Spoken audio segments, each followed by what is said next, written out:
నెల రోజుల్లో మళ్లీ బడులు చాలైతాయి. పిల్లలు బడిబాట పడతారు. ప్రైవేట్ స్కూల్ బస్సుల హడావిడి కూడా మొదలైతది. అయితే పిల్లలను బడికి తీసుకుపోయే బస్సుల ఫిట్నెస్ ఎట్లుంది, ఎన్ని బస్సులకు పర్మిట్ ఉందో ఇప్పుడు తెలుసుకుందాం.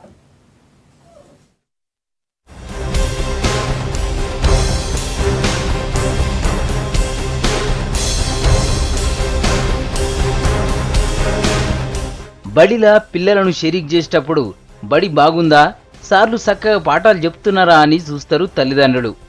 బడికి పిల్లలను తీసుకుపోయే బస్సులు ఎట్లున్నాయి, డ్రైవర్లు మంచిగానే నడుపుతారా లేదా అని ఎవరు పట్టించుకుంటలేరు. దీంతోని ఫిట్నెస్ లేని బడి బస్సులు రోడ్ల మీద తిరుగుతున్నాయి.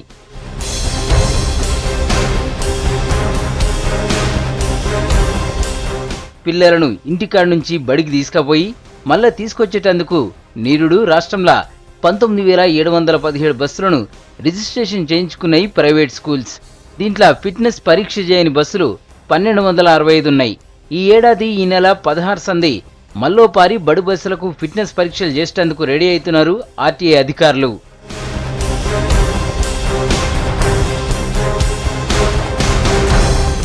బడి బస్సులకు గ్రిల్స్ ఉండాలి. వీటితోని పిల్లలు చేతులు బయట పెట్టకుండా ఉంటది. బస్సుల ఫస్ట్ ఎయిడ్ బాక్స్ తప్పకుండా ఉండాలి. ఏదైనా ప్రమాదం జరిగినప్పుడు ఇది పనికొస్తది. ఇక పిల్లలు ఎక్కేందుకు బస్సు మెట్లు కింది దాకా ఉండాలి. ప్రతి బస్సుకు క్లీనర్ ఉండాలి.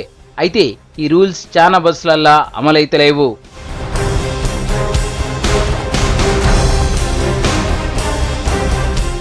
ప్రతి బస్సుకు స్టీరింగ్, బ్రేకులు కండిషన్లో ఉండాలి. ఎమర్జెన్సీ డోర్ పక్కాగా ఉండాలి. దాని మీద ఎమర్జెన్సీ డోర్ అని రాసుండాలి. రవాణా శాఖ సర్టిఫికేట్ పర్మిట్, దాని మీద బస్ కండిషన్ వివరాలు ఉండాలి. డ్రైవర్ ఆరోగ్యంగా ఉండుతో పాటుగా 3 నెలలకోసారి కళ్ల పరీక్షలు చేయించుకోవాలి.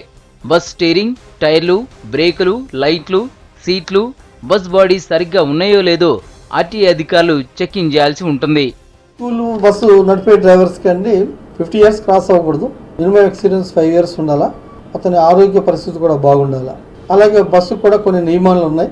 అంటే ఫుట్ స్టెప్, అంటే బస్సులోకి అడుగు పెట్టే స్టెప్స్ దగ్గర నుంచి సీట్లో కూర్చునేంత వరకు కూడా బస్సు కండిషన్ కావచ్చు, లోపల సీట్స్ కానివ్వండి, స్కూల్ పిల్లలు బ్యాగులు పెట్టుకునేందుకు కూడా వాటి సౌకర్యవంతమైనటువంటి ప్రదేశాలు బస్సు యాజమాన్యం వారు చూపించాలి. దాని తగ్గట్టు ఫస్ట్ ఎయిడ్ బాక్స్ కూడా ఉండాలా, అటెండెంట్ ఉండాలా, తర్వాత డ్రైవర్ పేరుతో ఒక చార్ట్ ఉండాలా. డ్రైవర్ పేరు, అతని సెల్ నెంబరు, అతను యొక్క పర్టికులర్స్ అన్ని దాంట్లో ఉండాలన్నమాట.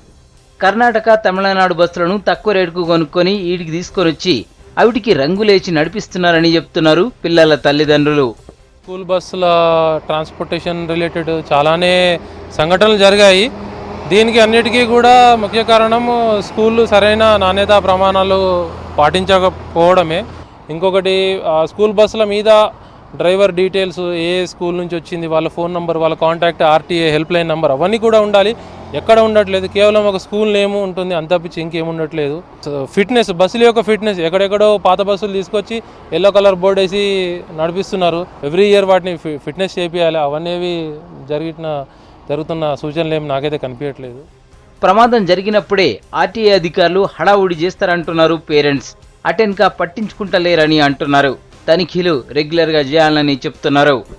స్కూల్ యాజమాన్యం డబ్బులు వసూలు చేయడానికి తప్ప ఏ ఫెసిలిటీస్ ప్రొవైడ్ చేయడానికి బస్సుల్లో ఉండవలసిన కనీస ఫెసిలిటీస్ కానీ ఏమీ ప్రొవైడ్ చేయట్లేదు. ఏదైనా యాక్సిడెంట్ జరిగినా, ఏదైనా చనిపోయే వరకు ఎవరు ఇది పట్టించుకుంటలేదు. డ్రైవర్ ఎక్స్పీరియన్స్ చూసుకుంటే అసలు ఏదో క్లీనర్, అప్పుడప్పుడు క్లీనర్ డ్రైవ్ చేస్తూ చూసాం. అలాగే తాగేసి, లేకపోతే అందరూ చెప్పినట్టుగా మొబైల్స్ యూజ్ చేస్తున్నారు. 100% అది అవాయిడ్ చేయాలి. ఆటోలల్లో, ఓమ్ని వ్యాన్లలో కూడా పిల్లలను బడికి తీసుకుపోతున్నారు. దీంతోని ప్రమాదాలు కూడా జరుగుతున్నాయి.